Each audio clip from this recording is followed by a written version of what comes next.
جب اللہ کے نبی داؤد علیہ السلام کے وارث سلیمان نبی ہوئے تو وہ اللہ کی دربار میں دعا مانگنے لگے کہ اے اللہ مجھے وہ مرتبہ عطا فرما جو مجھ سے پہلے نہ کسی کو ملا ہو اور نہ ہی میرے بعد کسی کو ملے۔ وہ دور ایک عجیب دور تھا، لوگ جنات کالا جادو پہ زیادہ یقین رکھتے تھے۔ اللہ نے اپنے نبی سلیمان علیہ السلام کے لیے چرند پرند ہوا جنات کو ماتحت کر دیا۔ تو بس اللہ کے نبی سلیمان علیہ السلام جہاں بھی کفر نفرت اور انسانوں پہ ظلم دیکھتے تھے تو آ کے اپنے معجزات دکھاتے تھے، اور یوں انسان آپ کو اللہ کا نبی سمجھ کر صحیح راستے پہ آ جاتے تھے۔ اور اگر کوئی جن کسی انسان کے گروہ پر حملہ کرتا تھا، اسے نقصان پہنچاتا تھا، تو آپ اس جن کو زنجیروں میں جکڑ دیتے تھے اور آپ کا تخت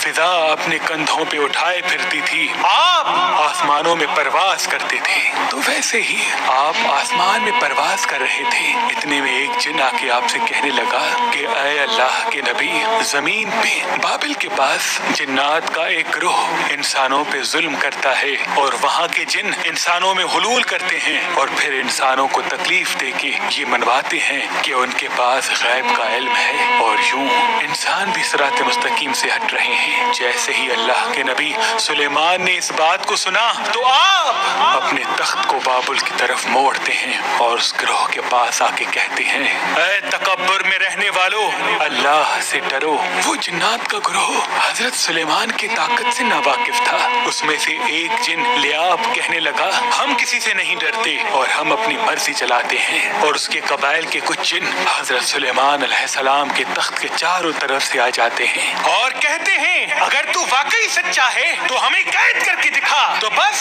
اللہ کے نبی سلیمان علیہ السلام جیسے ہی اپنی عصا ان جنات کی طرف کرتے ہیں تو ہوا اور مٹی کا ایک عجیب طوفان اٹھتا ہے اور زمین کو چیر کے لوہا نکلتا ہے اور زنجیروں میں تبدیل ہو جاتا ہے، اور وہ زنجیریں ہر اس جن کی گردنوں پہ آ پڑتی ہیں۔ وہ تمام کے تمام جن زمین بوس ہو جاتے ہیں اور اللہ کے نبی سلیمان کے قدموں میں گر کے کہتے ہیں کہ آپ کون ہیں؟ پھر آپ فرماتے ہیں میں اللہ کا نبی داؤد کا بیٹا سلیمان ہوں، اور اللہ نے مجھے اس زمین پہ امن اور سلامتی کے لیے منتخب کیا۔ اے گروہ جن، خبردار ہو جاؤ، اس زمین پہ فساد نہ پھیلاؤ ورنہ اللہ کا عذاب تم کو فنار کر دے گا۔ یوں وہ سارا گروہ حضرت سلیمان کی نبوت اور اللہ کی وحدانیت کو تسلیم کرتا ہے، اور پھر سب کے سب امن محبت اور سکون کے ساتھ زندگی بسر کرتے ہیں اور وعدہ کرتے ہیں کہ کبھی بھی کسی بھی انسان کو تکلیف نہیں دیں گے۔